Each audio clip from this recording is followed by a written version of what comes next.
சீரியல்களின் full எபிசோடுகளை Sun டிவியில் ஒளிபரப்பான உடனே எக்ஸ்க்ளூசிவாக சன் நெக்ஸ்டில் மட்டும் ஃப்ரீயா பாருங்கள். எப்ப எல்லாத்தையும் டிக்கில வச்சிருப்பா. உள்ள நிறைய லக்கேஜ் இருக்கு, பார்த்து எடுக்குங்க. வள்ளி, டைம் ஆயிட்டுக்கு என்ன பண்ணிட்டு வந்துட்டு தானங்க இருக்கேன். ஏங்க ஸ்டேஜ் டெக்கரேஷன் எல்லாம் முடிச்சிட்டாங்களா? கேட்டிங்களா? அதெல்லாம் நைட்டே பண்ணி முடிச்சிட்டாங்க. அதெல்லாம் பார்த்துட்டு தானே நான் வந்தேன்.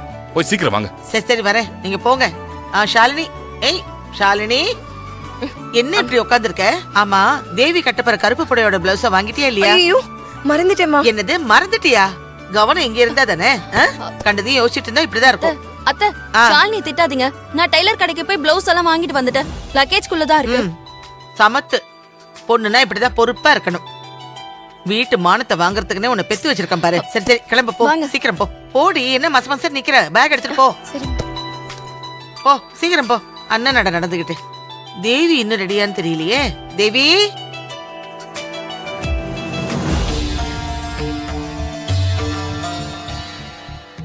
தேவி, தேவி,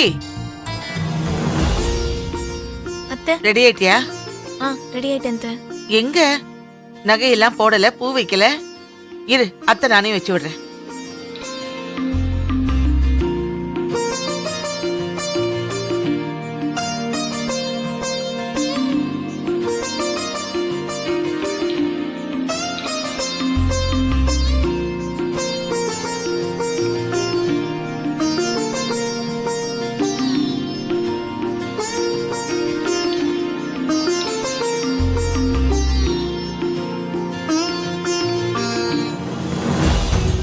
என்னாச்சு தேவி? ஏன் ஒரு மாதிரி டல்லா இருக்க? நைட்ல தூங்கலையா? இல்லத்த, நான் நேரத்திலேயே தூங்கிட்டேன். உன் முகத்தை பார்த்தா அப்படி தெரியவே இல்லையம்மா. விடிய விடிய அழுது வடிஞ்ச மாதிரி தானே இருக்க. தூங்கி இருந்தா இப்படி கண்ணெல்லாம் செவந்திருக்காதுல்ல? ஆமா, உடம்புக்கு ஏதாவது முடியலையா? இல்லத்த, நான் நல்லாதான் இருக்கேன். உன் வாய் மட்டும்தான் நல்லா இருக்கேன்னு சொல்லுது. ஆனா உன் குரல்ல அப்படி தெரியலையே. என்ன தேவி, இன்னைக்கு உனக்காக ஃபங்க்ஷன் நடத்துறோமா? ஆனா நீ இப்படி சந்தோஷமே இல்லாம ஏதோ இழக்க கூடாத இழந்த மாதிரி சோகமா இருக்க. டேய், என் மருமகளை ஏதாவது திட்டினியாடா? நான் எதுக்குமா திட்ட போறேன்? நானே காலைல எழுந்திரிச்சு ஆஃபீஸ் ஒர்க்லாம் இருந்துச்சு, அதெல்லாம் முடிச்சுட்டு இப்பதான் வந்து ரெடி ஆயிட்டு இருக்கேன். தேவிமா, நீ காலையில ஃப்ரெஷ்ஷா இருக்கணும் தானே எதையுமே யோசிக்காம நைட்டு கண்ணை மூடி தூங்குன்னு சொல்லிட்டு போனேன். ஆனா நீ என்னடான்னா விடிய விடிய கண்ணை முடிச்சிட்டு இருந்திருக்க. ஃபங்க்ஷன்ல போட்டோ எல்லாம் எடுப்பாங்கம்மா. வருங்காலத்துல என் பேரனுக்கோ பேத்திக்கோ உங்க அம்மாவுக்கு நாங்க எப்படி ஃபங்க்ஷன் பண்ணோம் பாருன்னு போட்டோவை காட்டும்போது ஏன் பாட்டி எங்க அம்மா சோகமா இருக்காங்கன்னு கேட்டா நான் என்ன பதில் சொல்ல முடியும்? அதான் மேக்கப் ஆர்டிஸ்ட் வராங்கல்ல, அவங்க தேவியை ஃப்ரெஷ் ஆக்கிடுவாங்கம்மா. டேய், முகத்துக்கு மேக்கப் போடலாம்டா, மனசுக்கு என்ன பண்ணுவ? என்ன தேவி, இப்போ உன் வீட்டாளுங்க ஃபங்க்ஷனுக்கு வரமாட்டாங்கன்னு தானே வருத்தப்பட்டு இருக்க? நான் வேணும்னா போய் எந்த இடைஞ்சலும் இல்லாம இந்த ஃபங்க்ஷன் நடக்கணுமா வேண்டாமா? அப்படி கேளு விக்னேஷ், இதுக்காக தானே நான் நோண்டுனேன். என்ன இரிட்டேட் பண்ற யாரும் இந்த ஃபங்க்ஷனுக்கு வர வேண்டாம். அப்பதான் நான் கொஞ்சம் அங்க நிம்மதியா இருப்பேன். கிளம்பலாம். விக்னேஷ், பாத்தியா தேவி, உனக்காக நான் பறிஞ்சு பேசாமலையா இருக்கேன். இந்த பாரு, நீ கவலையே படாத.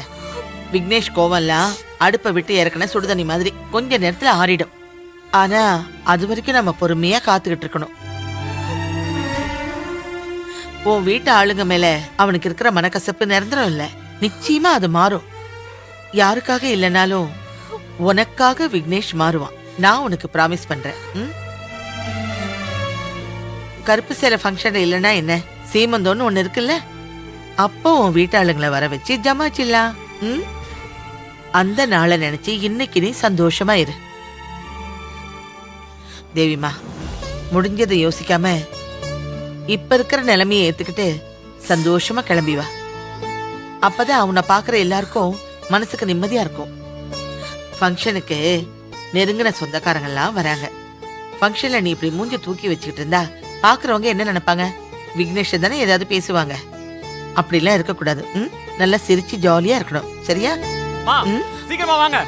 இருடா வரேன். விக்னேஷ் கூப்பிடுறான், போலாம் வா.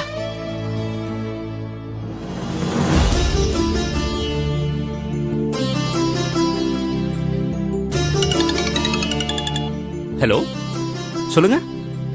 ஆ ஆமாம் அந்த கோயிலுக்கு லெஃப்ட்ல இருக்குல்ல அந்த மண்டபம் தான். ஓகேங்க ஓகே. என்னடா? எவ்வளவு நேரமா? சரிடா, நீங்க 2 பேரும் முதல்ல கோயிலுக்கு போங்க. மண்டபத்துல ஏற்பாடெல்லாம் நான் பாத்துக்கிறேன். சரிம்மா. சரியா? நீ அவளை பாத்து வா. கூட்டிட்டு போ. பாத்து போமா. பாத்து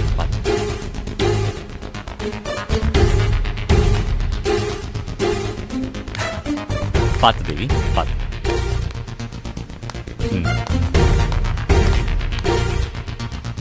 ஏய், நீ திரும்பி இங்க அடி எடுத்து வைக்க கூடாதுன்னு தாண்டி இந்த ஃபங்க்ஷனையே நான் ஏற்பாடு பண்ணியிருக்கேன். போடி போ. இனி போனமா கூட இந்த வீட்டுக்குள்ள நீ வர மாட்ட.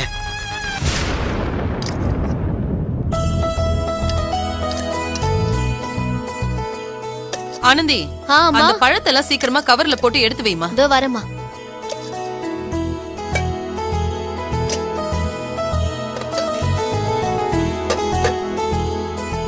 அம்மா எல்லாமே ரெடியா? இதெல்லாம் எடுத்து வை. இதுல மூடி போடுங்கம்மா. இந்த மூடி இந்தப்பா. அருமுகம், அண்ணே, வண்டி வந்துருச்சு. இன்னும் கொஞ்ச நேரத்துல வந்துரும்.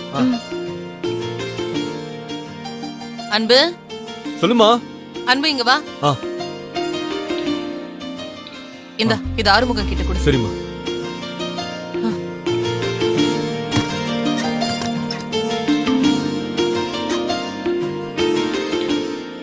அண்ணி, அந்த வளையல்லாம் எடுத்து வச்சுட்டேன். கச்சாச்சுக்கா. கையல், இப்படி வா. மூர்த்தி இல்லாம நாம மட்டும் இந்த விழாவுக்கு போறது என் மனசுக்கு ரொம்ப சங்கடமா இருக்கு கையல். நாம ஏதாவது பெரிய போலீஸ்காரர் கிட்ட சொல்லி அவனை ஒரு 2 மணி நேரம் வெளியில எடுக்கலாமா? அம்மா, அதெல்லாம் பர்மிஷன் கிடைக்காதுமா. ஜெயில பரோல் கேட்ட கூட அதுக்கெல்லாம் ஃபார்மாலிட்டி ஜாஸ்தி இருக்குமா. ரொம்ப லேட் ஆயிடும். அவங்க குற்றவாளி தேடிட்டு இருக்கிற டைம்ல கேஸை திசை திருப்ப பாக்குறோன்னு வெளியே விட மாட்டாங்கம்மா.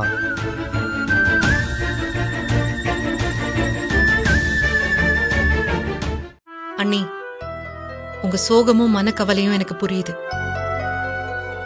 அது நிரந்தரம் இல்ல. நிச்சயமா மூர்த்தியை வெளியே கூட்டிட்டு வந்துருவோம். அவன் மேல எந்த தப்பும் இல்லைங்கிறது இன்ஸ்பெக்டருக்கும் நல்லா தெரியும். எங்களை காப்பாத்த அணுவை அழ வைக்க மாட்டேன், நம்புங்க. அது இல்ல கையல், நான் உன்னை நம்பாம இல்ல. இதையும் நம்ம கடந்து வந்துருவோம். அந்த பிரபு கேஸ்ல நம்ம யாருமே பலியாயிடக்கூடாது. அதுதான் எனக்கு ஓடிட்டு இருக்கு. புரியுது. நல்லதே நடக்கும்.